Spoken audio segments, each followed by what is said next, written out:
लग्नानंतर होईलच प्रेम या मालिकेच्या आजच्या भागात इथे आपण पाहत असतो की आता शारदा खरं तर विचारत असते, तुम्ही करणार ना पुन्हा लग्न? असं म्हटल्याबरोबर आता इथे जीवा विचारत म्हणजे पुन्हा सप्तपदी होणार? तेव्हा इथे सर्वजण म्हणतात हो. मग आता नंदिनी देखील विचारते, म्हणजे पुन्हा मेहंदी काढली जाणार? तेव्हा इथे पार्थ देखील विचारतो की पुन्हा मंगळसूत्र घालणार ना? असं इथे विचारल्याबरोबर सर्वजण हो म्हणत असतात. तेव्हा इथे काव्या देखील म्हणते, म्हणजे पुन्हा पत्रिका छापल्या जातील? तेव्हा इथे सर्वजण म्हणतात हो अगदी असं सर्व काही होणार. आता इथे काव्या लगेच म्हणते, मला ना यांच्याशी काहीतरी बोलायचं आहे. तेव्हा सर्वजण त्या मुद्दाम चिडवण्यासाठी म्हणतात, हो का, तुला बोलायचं आहे का, जा जा. तेव्हा लगेच इथे काव्या म्हणते, चला की देशमुख. असं म्हणून खरं तर इथे पारच्या हाताला धरूनच ती आता इथे रूममध्ये घेऊन गेलेली असते. इथे खरं जीवा देखील म्हणतो, मला ना नंदिनीला काहीतरी सांगायचं आहे. तेव्हा इथे खरं विक्रम म्हणतात, हो का, सांगायचंय ना, हा जा जा मग, घेऊन जा. असं म्हणून नंदिनीला देखील इथे जीवा रूममध्ये घेऊन गेलेला असतो. इकडे आता खरं तर इथे धनंजय, विक्रम आणि माननी आणि शारदा चांगले आता इथे गळाभेट करत असतात. आपला झाला का नाही सक्सेस प्लॅन, असं इथे एकमेकांना बोलत असतात आणि हे सगळेजण इथे फार खुश असतात. आता इकडे खरं तर काव्या पार्थला रूममध्ये घेऊन आलेली असते. आता खरं तर त्याच्या चेहऱ्याकडे पाहत असते आणि त्याला घट्ट अशी तिने आता इथे मिठी मारलेली असते आणि इकडे जीवाने देखील नंदिनीला घट्ट अशी मिठी मारलेली असते. इथे छान असं टायटल सॉन्ग लग्नानंतर होईलच प्रेम हे देखील लागले. आता जीवा इथे नंदिनीला म्हणतो असतो, चकाचक बाई आपलं लग्न होणार पुन्हा, आणि यावेळी ना मी मनापासून लग्न करणार बघ, दुःखामध्ये अजिबात नाही, असं इथे जीवा म्हणते. आता इथे काव्या देखील पार्थला म्हणते, देशमुख यावेळी सप्तपदी चालताना मी दुःखाने नाही तर आनंदाने रडणार आहे. आता इकडे नंदिनी देखील जीवाला म्हणते, यावेळी प्रत्येक विधी मला मनापासून करायचे आहेत. आता जीवा लगेच म्हणतो, अगदी बरोबर, यावेळी आपले चेहरे हसरे असतील, अगदी अल्बम करून घ्यावे असे असतील, असे इथे जीवा म्हणत असतो. आता इकडे लगेच पार्थ काव्याला म्हणतो, मी घोड्यावर बसून तुमच्या घरी वरात घेऊन येईल. इकडे जीवा लगेच नंदिनीला म्हणतो, आणि चकाचक बाई मी ना आमच्या आजोबाची विंटेज कार घेऊन तुला सासरी घेऊन येईल बरं का. तेव्हा इकडे काव्या देखील पार्थला म्हणते, आणि हो मी सासरी परत येताना माझा हा बोक्या माझ्यासोबत असणार ना, असं इथे काव्या म्हणत. काव्या असं म्हटल्याबरोबर पार्थ इथे इशाऱ्यानेच हा म्हणत असतो. इकडे आता खरं तर नंदिनी जीवाला म्हणत असते, त्या विंटेज कारसोबत मात्र आपली डार्लिंग रिक्षा हवीच बरं का जीवा. आणि आता नंदिनी इथे असं देखील म्हणते, मला आता सगळं काही सोपं आणि सरळ दिसायला लागलेलं आहे. तेव्हा जीवा म्हणतो हो यस, असं म्हणून खरं तर जीवा परत नंदिनीला घट्ट अशी मिठी मारतो. आता इकडे काव्या देखील पार्थला घट्ट मिठी मारून बसलेलीच असते. तितक्यातच इथे येते माननी. आता माननी खरं तर थोडासा आवाज करते आणि त्यांना भानावर आणते आणि आतमध्ये येते. तेव्हा इकडे खरं तर शारदा देखील आलेली असते जीवाकडे आणि नंदिनीकडे. आता शारदाला पाहून खरं जीवा आणि नंदिनी थोडे ते लाजलेले असतात. आता इकडे खरं तर नंदिनी पार्थ आणि काव्याला म्हणत असते, मला वाटतं तितकं हे साधं सरळ आणि सोपं लग्न नाही बरं का, असं इथे माननी म्हटल्याबरोबर इथे काव्या आणि पार्थ म्हणत असतं की म्हणजे काय म्हणायचंय तुम्हाला.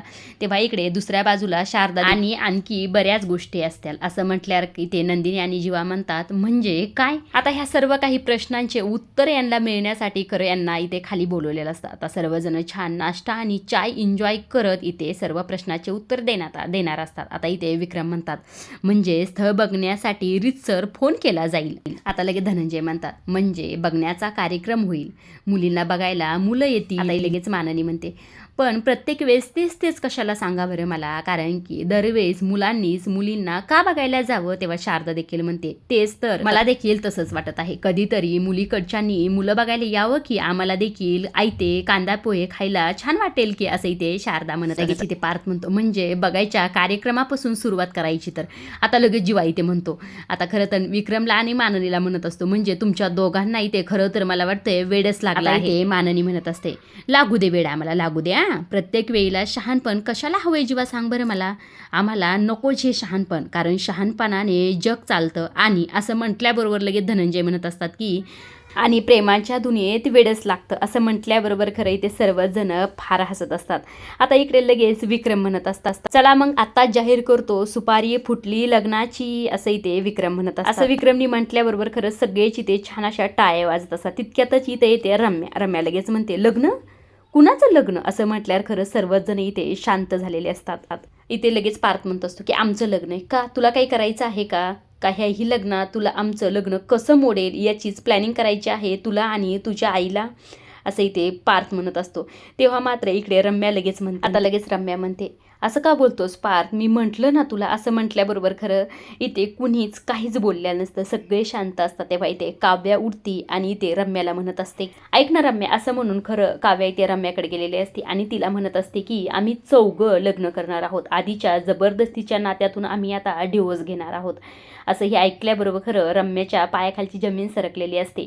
आता ती सर्व काही ते बोलत असते, तिचे सर्व काही ते नाटकं असतात. आता इथे काव्या असं देखील म्हणते आणि परत एकदा मनापासून एकमेकाशी लग्न करणार आहोत. तेव्हा मात्र रम्या काव्याकडे पाहतच असते. इथे रम्या लगेच म्हणते, चांगले की मग, खरंच खूप चांगली गोष्ट आहे, खूप छान आयडिया ही. खरं तर तुमच्या चौघांचं मनापासून अभिनंदन. असं म्हटल्याबरोबर खरं रम्यानी सगळेच तिच्या चेहऱ्याकडे इथे पाहत असतात की ही असं काय बोलते. तेव्हा मात्र इथे रम्या म्हणते, काय झालं, असे का बघतात तुम्ही माझ्याकडे, खरंच मला हे सगळं काही तुमच्यासाठी वाटते, असं इथे रम्या म्हणत असते.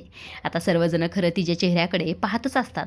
आता इथे ती डबल म्हणते, तुम्हाला माझ्यावरती खरं संशय असेल ना, ही अशी कशी बदलली तर. पण खरं तुम्हाला सांगते, पार जेव्हा स्वतः काव्याला उचलून तिच्या रूममध्ये घेऊन गेला ना, तेव्हाच माझ्यासाठी सगळं काही संपलं होतं आणि मी ना आता हे सगळं काही विसरणार. आता खरंच सांगते तुम्हाला, या सगळ्यातून मला मूव्ह ऑन व्हायचं आहे, तुमच्या आनंदात मला सहभागी व्हायचं आहे. अर्थात तुम्ही मला तुमच्यात सहभागी करून घेतलं तर, असं इथे विचारल्याबरोबर खरं माननी म्हणते, ऐक ना रम्या. तेव्हा मात्र इकडे रम्या लगेच म्हणते, आई नो, मी आणि आई अशा कधीच बोलत नाही, पण मी आईला देखील सांगेल की आता बस कर, हे पुरे झालं, आता हे खेळ बस झाले, कंटाळा आला ह्या सर्व काही गोष्टीचा मला. आता पारचं प्रेम मिळवण्यासाठी मी खूप प्रयत्न केले, वाटेल त्या गोष्टी केल्या, पारचं प्रेम तर नाही मिळालं, उलट त्याचा विश्वास देखील गमावून बसले मी, असे ते रम्या म्हणत असते. एकेकाळी आमची खूप छान मैत्री होती, बेस्ट फ्रेंड होतो आम्ही एकमेकांचे, पण मात्र ती देखील मैत्री मी इथे गमावली. पण मी आता हे सगळं काही विसरायचं ठरवलं आहे. आता मला मागं जायचं नाही, आता मला माझ्या आयुष्यात पुढे जायचं आहे. मला खरं तर पार्थ आता तुला फक्त खुश पाहायचं आहे, असं इथे रम्याने म्हटल्याबरोबर खरं कुणीही काही इथे एक शब्दही बोलत नाही, कारण की रम्या इतक्या लवकर बदलेल असं खरं तर कुणालाच इथे वाटत नसतं. आजच्या पुरतं एवढंच. पुढील भाग खरं पाहिला अजिबातच विसरू नका, कारण की आता ही रम्याचं प्लॅन जो असतो तो सक्सेस होतो का नाही हे देखील पाहण्यासारखंच आहे. आता इथे पुढील भागात आपण पाहत असतो, आता इथं यांचं चौघांचं लग्न रितसर होणार म्हटल्यावर आता नंदिनी आणि काव्या मात्र आता शिफ्ट होणार, माहेरी जाणार. म्हणजे आता इथे काव्या खरं बॅग भरत असते, तेव्हा इथे पार्थ म्हणत असतो की मला तर खरं या रम्याचं काय सगळं हे खोटं वाटत आहे. तेव्हा इथे न काव्या म्हणते, पण आपण तिला एवढं फुटेज का देतोय, सोडा ना तिला. तेव्हा इथे लगेच जीवा आलेला असतो. जीवा म्हणत असतो की नाही काव्या, आपल्याला रम्यावर फोकस करावंच लागेल, कारण की आपलं निदान लग्न होऊस तर तरी तिच्यावर आपल्याला लक्ष ठेवायलाच हवं, असंही ते जीवा म्हणत असतो. आता इकडे दुसऱ्या बाजूला वसू म्हणत असते रम्याला, तुला वाटतं का रम्या की तुझ्यावर हे सर्वजण विश्वास ठेवतील म्हणून, हे तुझं जे नाटक केलंस ते त्यांना खरं वाटेल का. तेव्हा रम्या म्हणते, नाही, ते चौघं एवढे मूर्ख नाहीत, पण मला एक गोष्ट चांगलीच माहिती आहे, आता ते चौघं माझ्याविषयीच तिथं चर्चा करत असते. अगदी तसंच खरं तर हे सर्वजण रम्याविषयी इकडे चर्चा करत असतात. आता इथे पार्थ म्हणत असतो, रम्यावर कुणाकुणाचा विश्वास आहे यांनी हातवरती करा. आता खरं तर इथे कुणाचाही खरं रम्यावर विश्वास नसतो. आता सर्वजण एकमेकाकडे ते पाहत असतात. आता नेमकं हे चौघं काय प्लॅनिंग करतात, रम्यावर कशा प्रकारे लक्ष ठेवतात, किंवा रम्या ह्यांच्यावर काय डाव चालवते हे देखील पाहण्यासारखंच आहे. आजच्या पुरतं एवढंच. पुढील भाग पाहिला खरं अजिबातच विसरू नका, आणि अशा डेली मालिकेच्या अपडेट जर जाणून घ्यायला आवडत असेल तर चॅनलला जरूर सबस्क्राईब करा. धन्यवाद.